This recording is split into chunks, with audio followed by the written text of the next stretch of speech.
November 14th, 1963. 12:47 p.m. Wells Restaurant, Harlem. 40 federal agents flood the room, guns raised, exits sealed. One man doesn't stand. He doesn't speak. He keeps eating. This wasn't arrogance or defiance. It was a calculated display of control. The ending is known. The government backs down. But how did one man turn a public arrest into a strategic humiliation? To understand that moment, the story has to rewind back to the move that made power shift hands. November 14th, 1963. 12:47 p.m. Wells Restaurant, 7th Avenue. James Crawford's hand trembles as he checks his watch one final time. 40 federal agents positioned across 4 compass points. 15 vehicles choking every artery out of the block. 8 months of surveillance, wiretaps, and case building compressed into this single Thursday afternoon when he will either destroy Bumpy Johnson or destroy his own career trying. He speaks into the radio. All units, execute. Leather soles hammer pavement in synchronized assault. Car doors slam like artillery fire.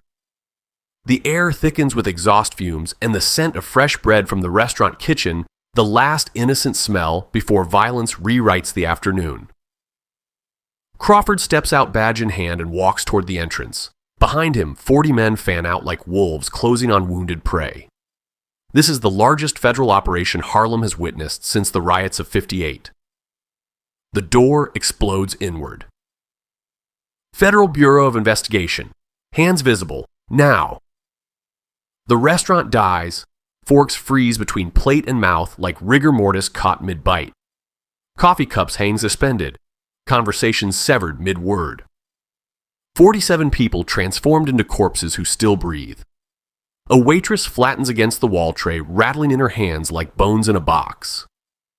At the corner table beneath a bullet-scarred photograph of Joe Louis Ellsworth, Raymond Johnson continues dissecting his steak. The knife parts flesh with the precision of an executioner who has done this 1,000 times. He does not look up, does not pause. The ribeye demands his complete attention the way a throat demands a blade's focus. Crawford advances. His hand drops to his weapon. Ellsworth, Johnson, stand. Hands where I see them, or I put you down. Johnson raises one finger. Not defiance, instruction, wait. He spears a piece of meat, brings it to his mouth, chews slowly while 40 guns track his jaw. 30 seconds bleed away. He swallows, picks up his napkin, wipes his mouth like a man who just finished communion. Then he speaks. His voice carries the temperature of a morgue. I paid $12 for this steak. I will finish it. Crawford's jaw locks tight enough to crack teeth. 8 months. 8 months hunting this man through wiretaps and informants and building federal charges sharp enough to gut him for 20 years. And Johnson sits here carving meat like Crawford mobilized 40 federal agents to critique his lunch order. You are under arrest for the steak grows cold, Crawford. The name detonates in Crawford's chest. Johnson knows exactly who stands before him. The operation was sealed, classified through 3 layers of federal clearance, compartmentalized like a bomb that only specific hands could arm. But this man just spoke Crawford's name like they share morning coffee. Crawford's fingers crush his badge hard enough to leave imprints. This is not a negotiation. Johnson cuts another piece of steak. The knife scrapes china with the sound of sharpening. No, this is Thursday. I eat lunch at Wells every Thursday. 12:30. Same table, same order. Medium rare. You knew that. You spent 8 months watching me do it. You brought 40 men because you believed numbers could break me. He looks up. His eyes hold the emptiness of open graves. Numbers do not break men like me, Crawford. Time does. And I have 7 minutes remaining.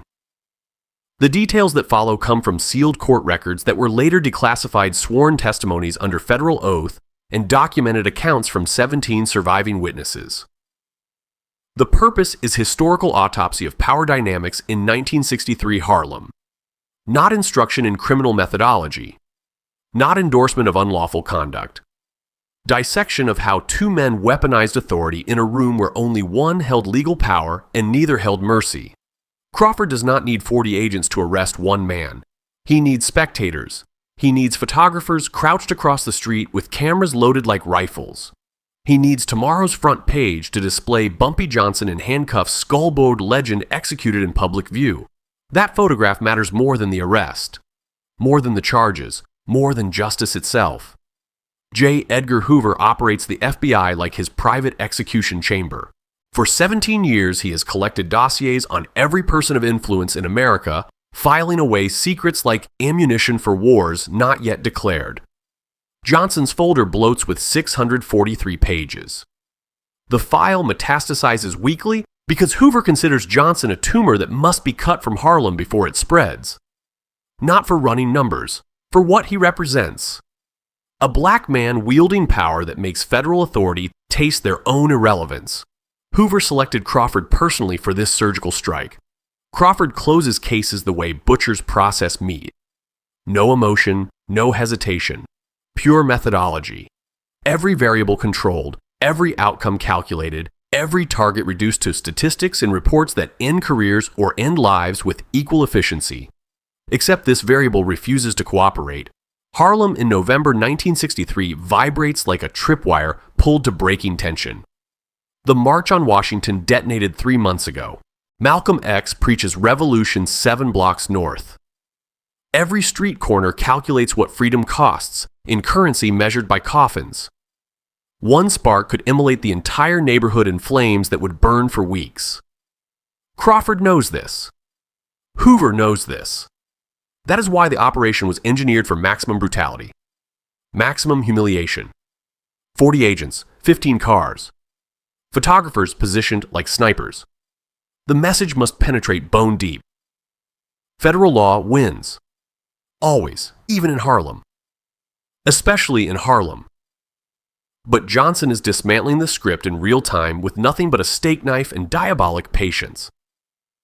From the bar next door, Duke Ellington's Mood Indigo bleeds through brick walls like a soundtrack to an execution. Someone 2 tables over sets down a cognac glass.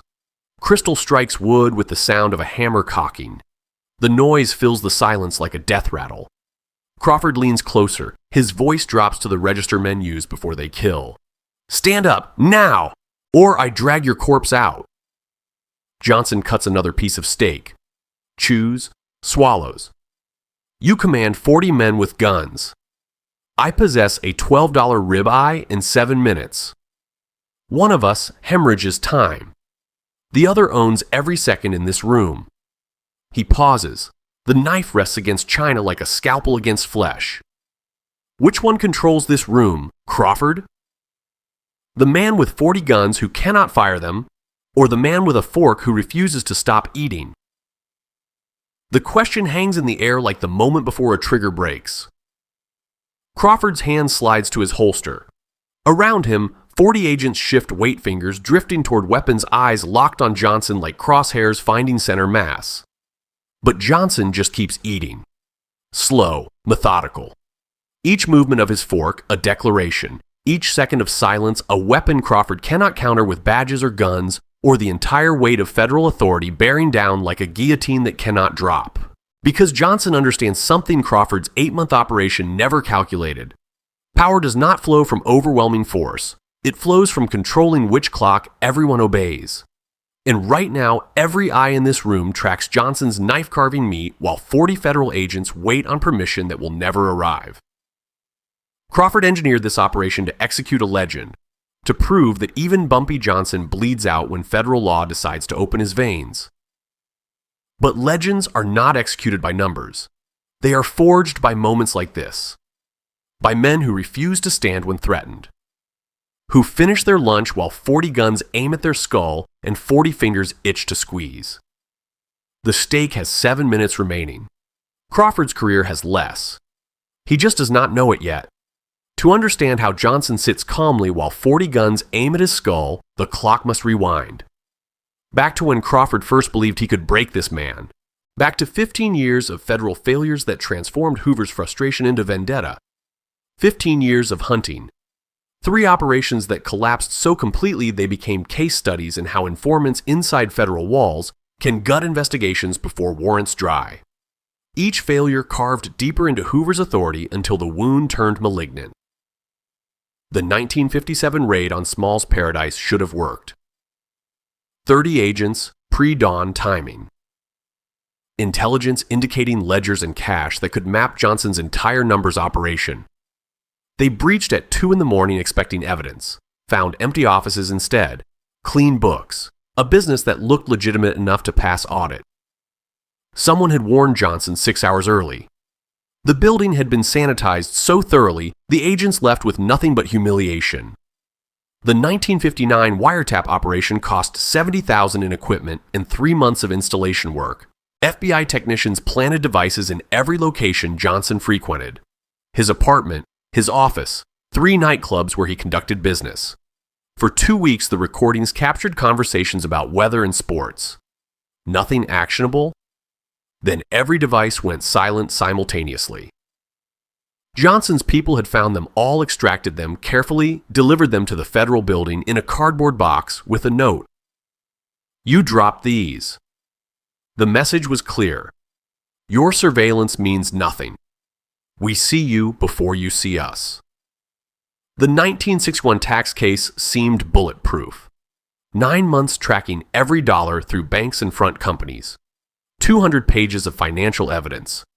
The kind of methodical accounting that buried Capone.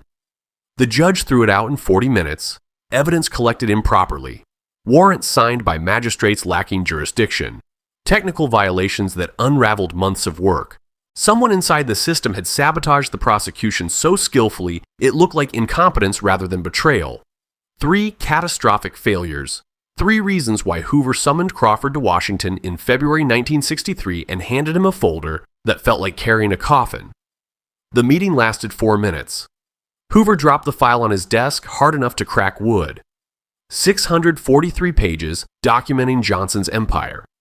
Photographs, transcripts, maps showing operations spreading through Harlem like cancer through healthy tissue. "I want him finished, Crawford. Not arrested. Finished. Destroyed so publicly that Harlem forgets his name." Crawford opened the folder. His hands stayed steady. Resources. 30 agents, unlimited budget, 8 months. I want his photograph on every front page wearing federal handcuffs. I want him humiliated. The meeting ended. Crawford walked out carrying the death sentence he would deliver personally. Room 4B, Federal Building, Lower Manhattan. March through October 1963. Crawford transformed the space into an execution chamber built from paper and obsession. Manila folders stacked 3 feet high. Photographs covering 2 walls. Timeline maps tracking 15 years of operations. 1 image dominated the center. Johnson outside Small's Paradise in 1959, smoking a cigar, staring at the camera like he knew exactly who would study this photograph and how little it would matter. The air conditioner rattled like dying machinery. Fluorescent lights hummed like insects on carry-on. 30 agents rotated through in shifts, building the operational plan piece by piece. But Crawford was not constructing a legal case.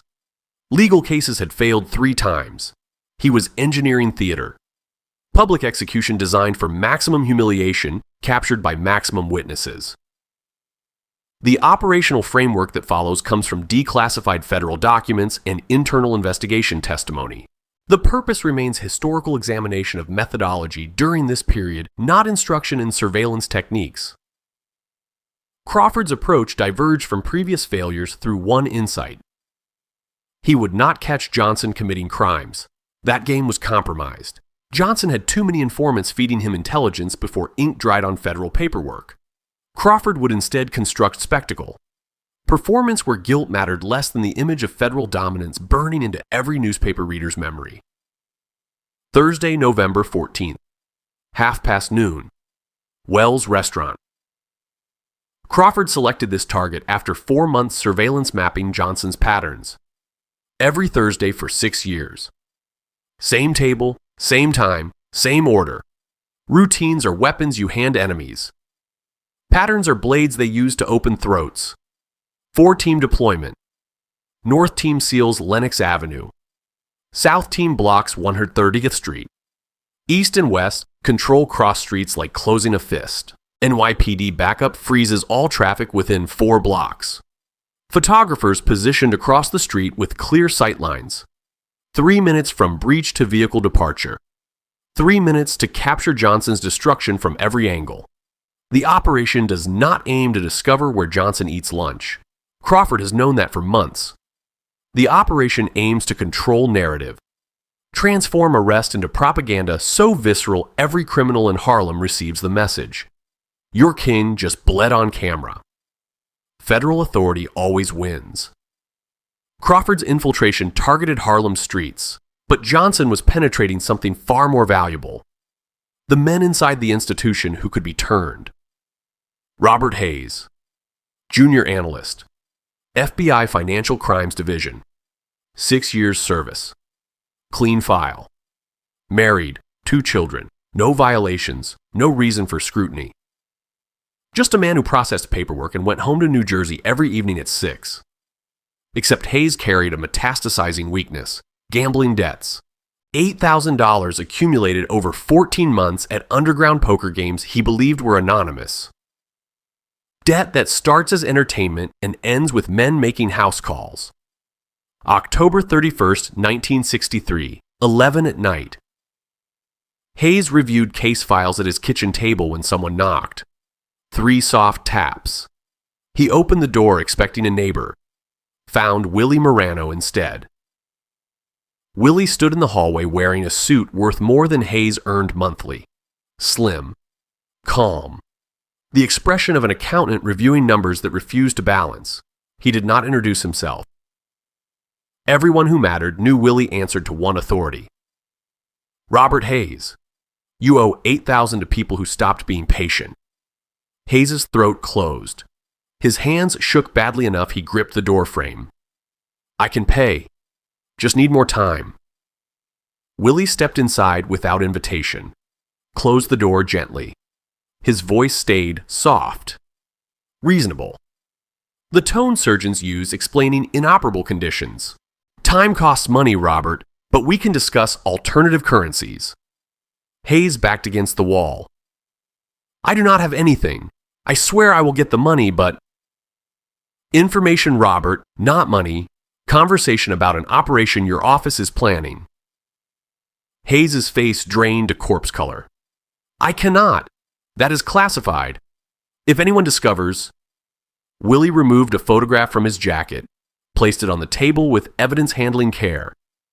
Hayes' daughter, 7 years old, walking home from school. The image was taken yesterday. The photographer stood close enough to count freckles. Willie's voice never changed temperature. Your daughter is beautiful. Sophia, 7 years old, 2nd grade. She walks home the same route daily. 3 blocks. Cuts through the park near Amsterdam Avenue. You want her to keep walking safely. You want to keep reading bedtime stories. You want to believe Daddy protects her from dangerous things. The photograph communicated everything words did not. Hayes stared at his daughter's face. His hands shook violently. What do you want? Willie sat. Did not record anything. Just listened with confessional focus. Tell me about November 14th. Hayes talked for 17 minutes. The arrest plan, exact timing, location, number of agents, photographers across from Wells Restaurant, Crawford's directive. Make it public. Make it brutal. Make it so humiliating Harlem never forgets their king in federal handcuffs. Willie absorbed every detail. When Hayes finished, Willie stood, straightened his jacket. Your debt no longer exists. Your daughter remains safe. You never speak of this. You continue normal duties. You forget I was here. Hayes nodded, body shaking like hypothermia. Willie left quietly, 3 soft footsteps fading, then silence that felt like violence aftermath. This is reverse infiltration. Johnson does not need to penetrate FBI headquarters. Just needs one man inside who values his daughter's breathing more than federal loyalty. One crack in the foundation. One door opening from within because fear unlocks anything. Crawford spent 8 months infiltrating Harlem's streets. Johnson spent 14 months infiltrating the institution itself. Now Johnson sits cutting steak knowing exact timing Crawford will breach that door. Knowing agent count. Knowing photographers waiting. Knowing everything Crawford believes secret. The infiltration is complete. Crawford just does not realize he is the one who got penetrated. October 31st, 1963, 11:45 at night. Willie Morano climbs the back stairs to the office above Small's Paradise. The club below pulses with music and voices that could mask a throat being cut. Up here, the air stays quiet enough to hear cognac pour into crystal like fluid draining from a wound. Johnson sits behind his desk. Smoke from his cigar drifts toward the ceiling in lazy spirals. He does not look up when Willie enters, just keeps reviewing ledgers like a coroner documenting causes of death. Willie closes the door. The lock clicks with the finality of a coffin ceiling. He stands there waiting. Johnson finishes his column of numbers, sets down his pen. Only then does he acknowledge Willie's presence. "Tell me." Willie recounts the conversation with Hayes. Every detail. The timeline. The agent count. The photographers. Crawford's explicit orders to make the arrest so public it becomes execution footage for every newspaper in America. Johnson listens without interruption. His face reveals nothing. A stone carving would show more emotion. When Willie finishes, silence floods the room like the moment after a gunshot stops echoing. Johnson picks up his cognac, swirls it once. The liquid catches lamplight and throws amber shadows across the desk, like arterial spray frozen in glass. 14 days. His voice carries the temperature of a meat locker. They come November 14th, Thursday, 12:30. Wells Restaurant. Willie nods. You want to disappear? Let them waste the operation chasing a ghost. Johnson smiles. The expression holds no warmth, just the cold mathematics of a man calculating how many bones need breaking to send a message. No, Willie. They want to watch me bleed in public. We give them their show, but I decide what the audience remembers. The decision hardens in that moment like concrete poured around a man's feet before he gets thrown in the river. Johnson will not run, will not hide, will not alter a single detail of his Thursday routine. Because changing patterns alerts Crawford that his operation hemorrhaged information. And right now, Crawford's confidence is the sharpest blade Johnson can press against federal throat. Willie understands immediately. His jaw tightens. You want them walking into Wells thinking they still have surprise. I want them believing they control every variable. Right up until the moment they discover I have been controlling them since Hayes opened his mouth. Johnson stands, walks to the window overlooking Lenox Avenue. Below, Harlem moves through its night rhythms. His empire spread across these streets like fractures through glass. One wrong pressure point and everything shatters. Crawford needs witnesses, Willie. He needs Harlem watching when he puts me in handcuffs. That need is his weakness. His Achilles tendon stretched across pavement waiting for the blade. Johnson turns from the window. His eyes hold the emptiness of graves dug before the target knows they are marked. We give him his audience, but we control what that audience sees. We turn his propaganda into his own funeral. The next morning, November 1st, Johnson makes 3 phone calls. Each call lasts less than 2 minutes. Each call positions a piece on the board that Crawford will not see until it crushes his throat. First call, Percy Sutton, attorney, Sutton. 6 other lawyers ready to move on his signal. Johnson's instructions are surgical, precise as a scalpel opening flesh. November 14th, noon, federal court, constitutional violations, unlawful search, excessive force. I want judges reviewing those filings before Crawford finishes reading me my rights. I want the legal system eating him alive while he is still celebrating. Sutton asks no questions. Just confirms, the counterstrike will detonate before handcuffs finish clicking shut. Second call. Adam Clayton Powell. Congressman. Political leverage that extends into Washington like roots strangling foundation. Johnson's voice stays flat. clinical. The tone surgeons use when explaining which organs cannot be saved. November 14th, 2 o'clock. Statement prepared. Federal overreach. Targeted persecution of Harlem leadership. I want it framed so Crawford looks like he is lynching me with badges instead of rope. Powell understands immediately. His voice hardens. You want this looking like political assassination. I want Crawford discovering that arresting me creates more enemies than it eliminates. I want him bleeding from wounds he cannot see until they have already opened. Third call. Amsterdam News. City editor. Cameras will be there anyway. Crawford orchestrated that himself.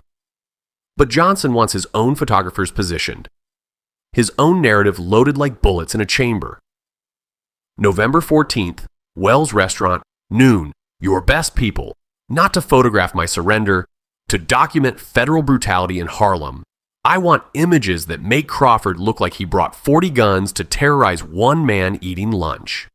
The editor agrees. The propaganda war will be waged on two fronts.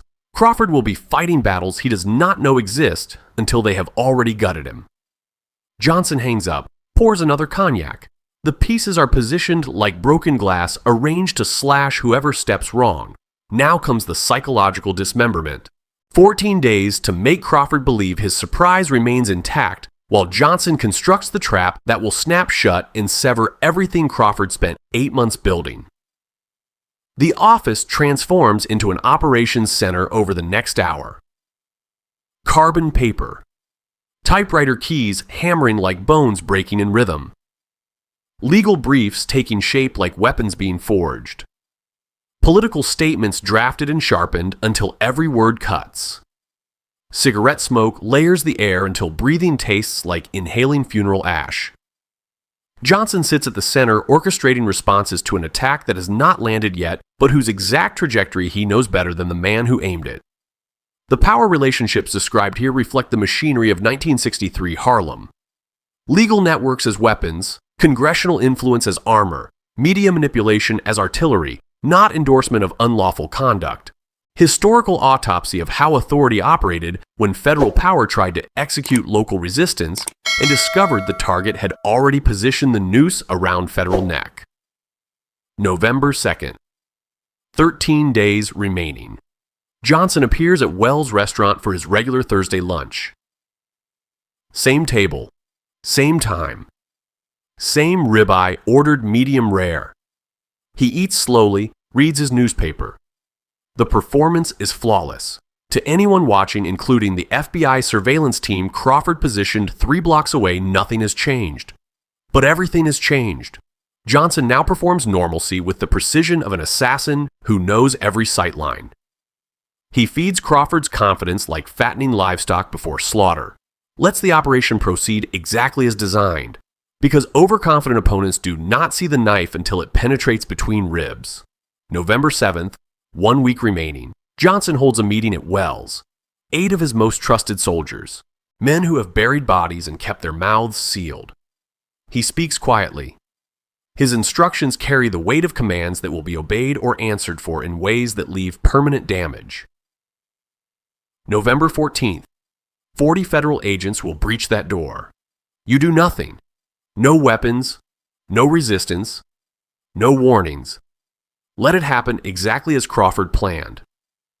Marcus leans forward. His confusion shows like an open wound. You want us watching while they drag you out in handcuffs. Johnson's eyes go dead. Not anger.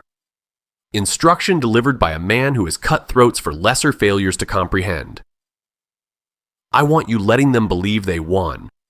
Because men who think they won stop watching for the blade coming at their spine. Crawford wants Harlem seeing me broken. We let him try. Then we watch his victory turn gangrenous when every move he makes infects him with consequences he never calculated. The room goes silent. Understanding settles like rigor mortis. The strongest leverage is not the gun you hold. It is convincing your opponent they hold all the guns while you control which direction every barrel points when triggers get pulled. November 14th arrives. Morning passes with the inevitability of a condemned man's last hours. Johnson wakes at his usual time, dresses in his usual suit, the ritual unchanged. At noon, he walks to Wells' restaurant, takes his usual table beneath Joe Louis, watching from the wall, orders his usual meal.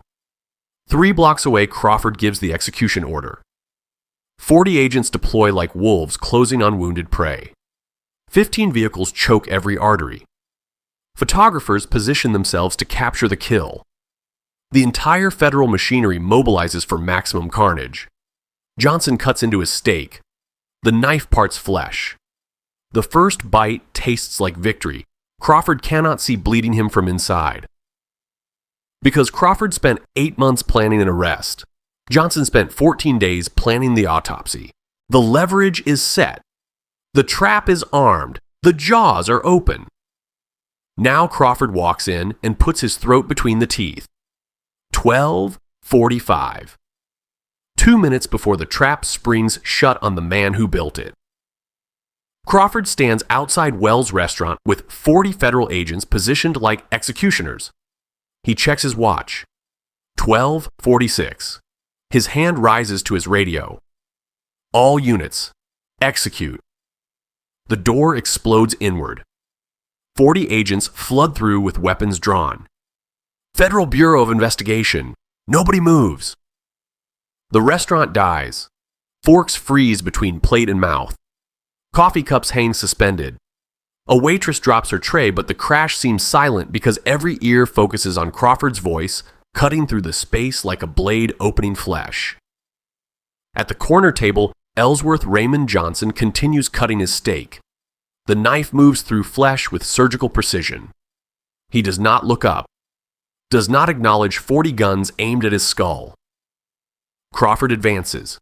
Ellsworth Raymond Johnson. Stand up, hands visible. Now. Johnson raises one finger without looking up. Wait. He spears a piece of meat, brings it to his mouth, chews slowly while 40 weapons track his jaw. 30 seconds bleed away. He swallows, sets down his fork, wipes his mouth like a man finishing Sunday dinner instead of surrounded by enough firepower to execute an army. Then he speaks. His voice carries morgue temperature. I paid $12 for this steak, Crawford. I intend to finish it. The name detonates in Crawford's chest.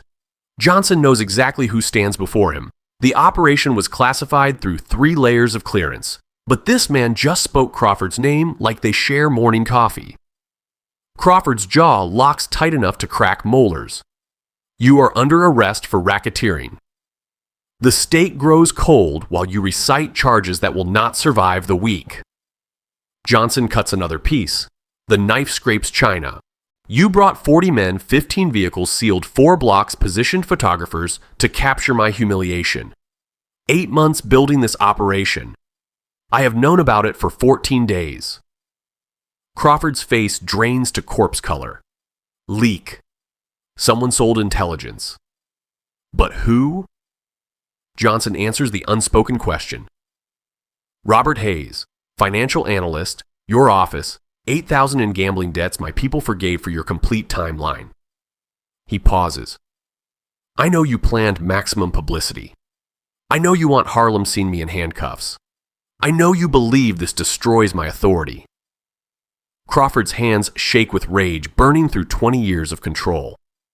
Johnson has been playing him for 2 weeks, making him believe surprise existed, walking 40 men into an ambush disguised as an arrest.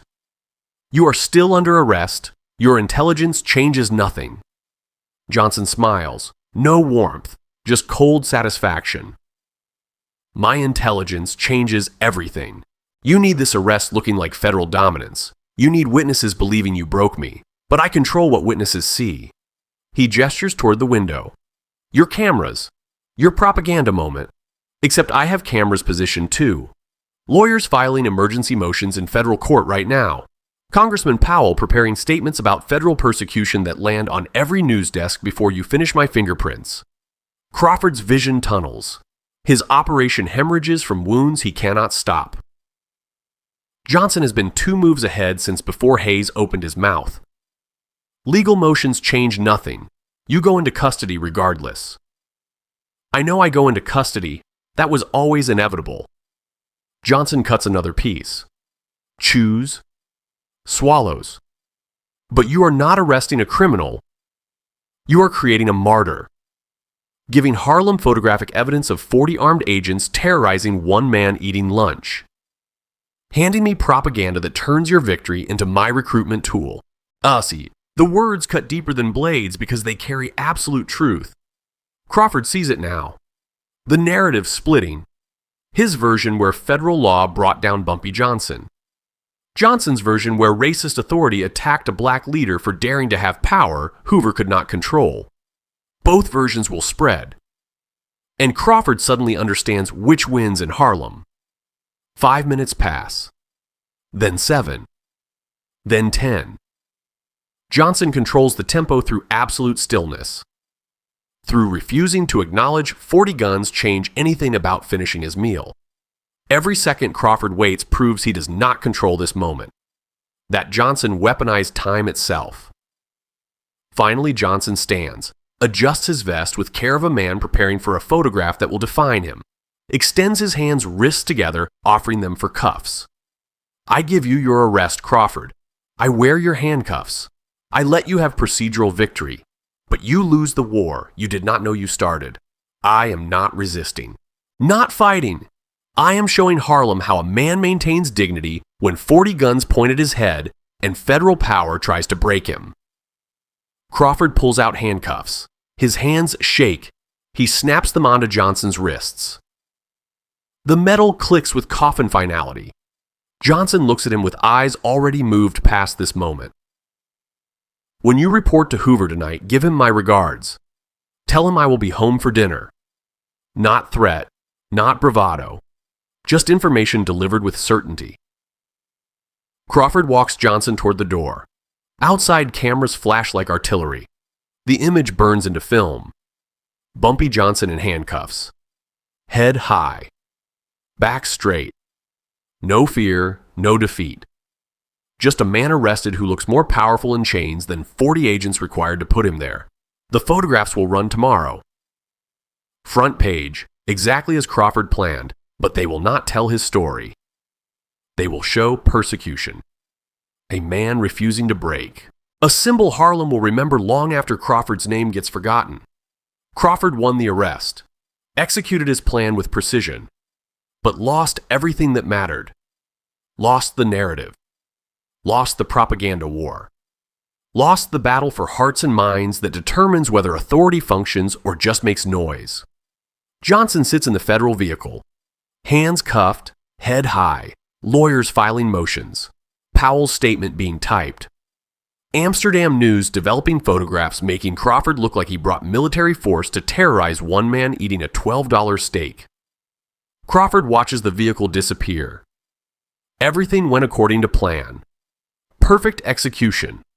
So why does it feel like standing in a room that caught fire with all exits sealed? 6 hours after the arrest, the counterattack detonates. Percy Sutton and his 6 lawyers hit federal court like surgical strikes on vital organs. Emergency motions filed before Johnson's fingerprints dry. Constitutional violations. Unlawful search. Excessive force. Racial targeting. Each filing precise as a scalpel. Opening arteries Crawford thought were protected. Judge Harold Medina reads the motions with coroner focus. By 8 that evening, he issues orders. Federal prosecutors will respond within 48 hours to these allegations. This case cannot proceed until constitutional questions get resolved. Crawford's 8-month investigation just hemorrhaged its timeline. Simultaneously, Adam Clayton Powell's statement hits every news desk. He does not attack the arrest itself. He attacks what it represents. 40 federal agents to apprehend one man eating lunch. Military force deployed in a black neighborhood. This is not law enforcement. This is racial terrorism wearing badges. The Amsterdam News runs photographs front page, but not the images Crawford wanted. These show Johnson standing tall despite handcuffs. Face carrying no fear, no defeat. 40 agents surrounding one man like it required an army. The caption reads, "Dignity under persecution, federal authority. Requires 40 guns to arrest one man eating lunch." Crawford's propaganda victory just became Johnson's recruitment poster. By morning, cracks spread through the case like fractures through load-bearing walls. 3 key witnesses suddenly cannot recall their statements. 2 others disappeared. Financial records show gaps suggesting improper compilation. The case collapses under its own procedural weight. November 15th. Crawford sits in federal building facing internal review. How did security fail? How did Johnson know the timeline? How did intelligence leak? Robert Hayes' name surfaces within 2 hours. His gambling debts. Willie Morano entering his building October 31st. Hayes breaks during interrogation like bone snapping, admits everything, the debt, the photograph. 17 minutes selling classified information to save his daughter. Crawford watches his career die in that room. By evening, Hoover calls. 3 minutes. His voice carries the temperature of a man pronouncing execution. "You mobilized 40 agents, and the target knew your entire plan 2 weeks early. You did not arrest Bumpy Johnson Crawford. You handed him propaganda making federal authority look incompetent and brutal." Crawford tries explaining. The leak. Hayes. Unforeseen penetration. Hoover cuts him off. "I do not accept explanations for failure. I accept resignations. 24 hours to submit yours. Or I ensure your termination becomes public enough to prevent you finding work as mall security." The line goes dead. Crawford's career ends with a dial tone. Hayes gets transferred to Anchorage within a week. Federal exile to Alaska.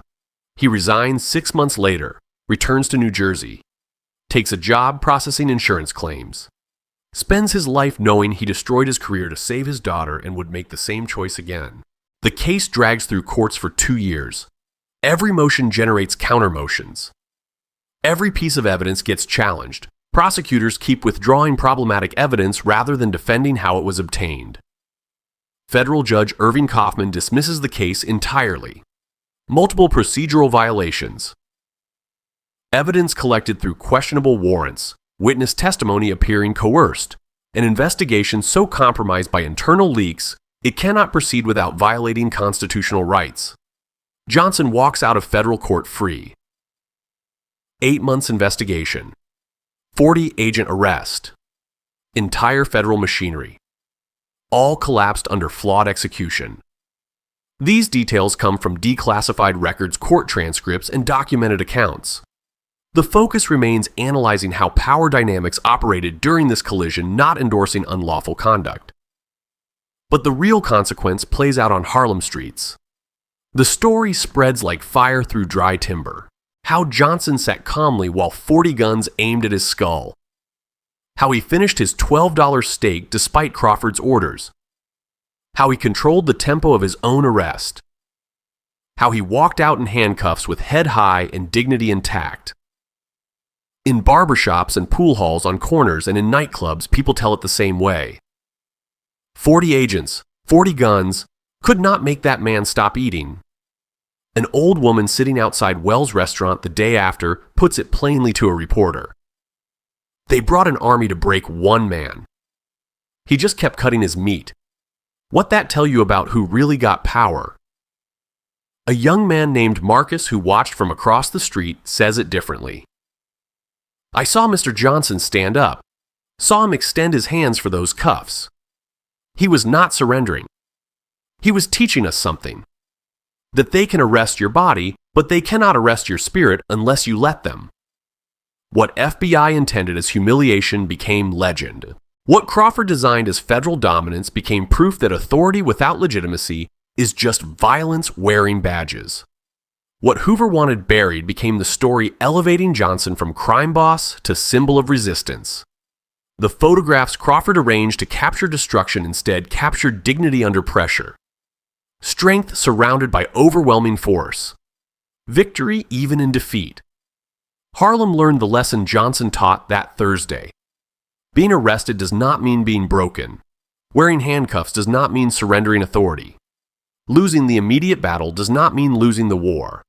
Crawford won his arrest, executed his plan. Johnson won everything that mattered: the narrative, the propaganda, the hearts and minds determining whether power flows from badges or from people who refuse intimidation. Years later, people still tell the story, still repeat Johnson's words, still remember the day one man with a steak knife defeated 40 men with guns by refusing to acknowledge guns, change anything about how dignity operates. That consequence endures, not the legal outcome, not careers destroyed, not the case dismissed. The lesson Harlem learned watching Bumpy Johnson finish his lunch while federal authority waited for permission it would never receive.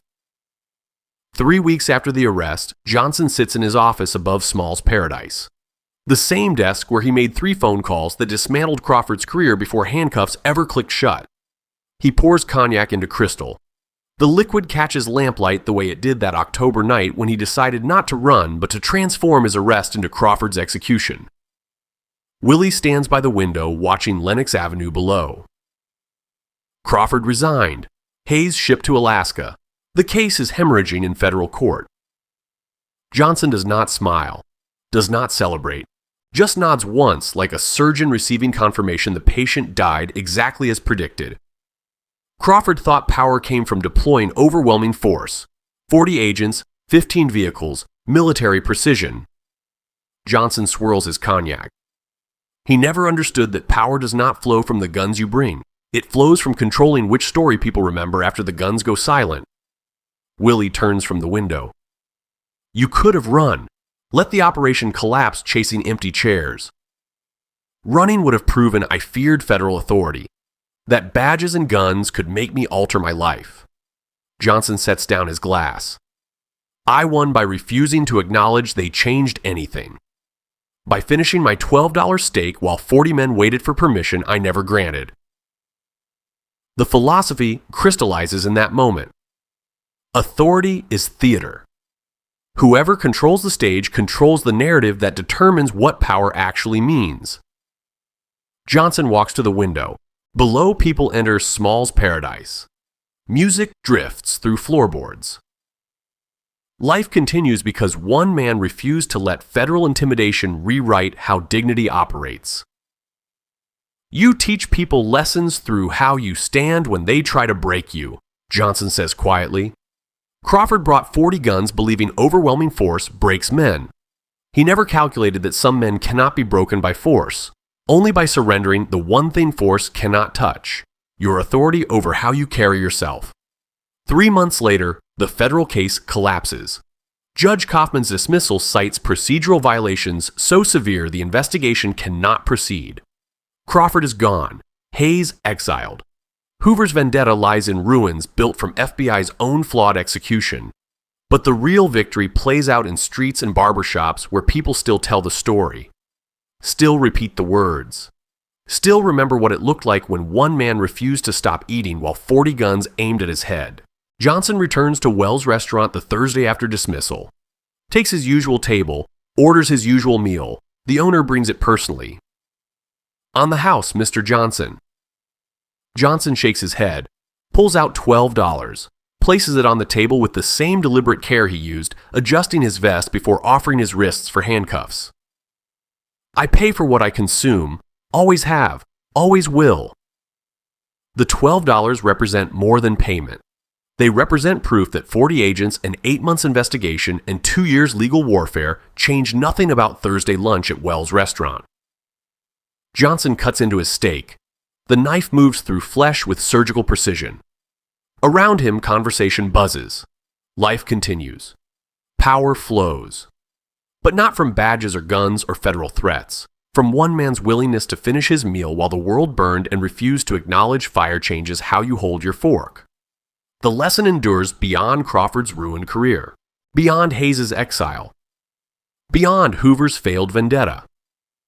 True power does not come from violence or weapons or overwhelming force. It comes from intelligence and the ability to control not just events, but how people interpret those events long after they conclude. You cannot choose whether authority targets you, cannot prevent them bringing 40 guns and military force, but you always choose how you stand when they arrive. Always choose whether their force breaks your spine or proves their impotence against dignity that refuses to acknowledge guns change anything fundamental.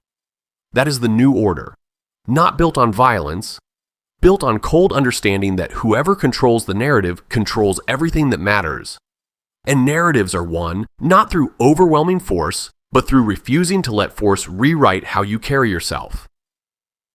This analysis examines historical power dynamics during a specific moment in 1963 Harlem.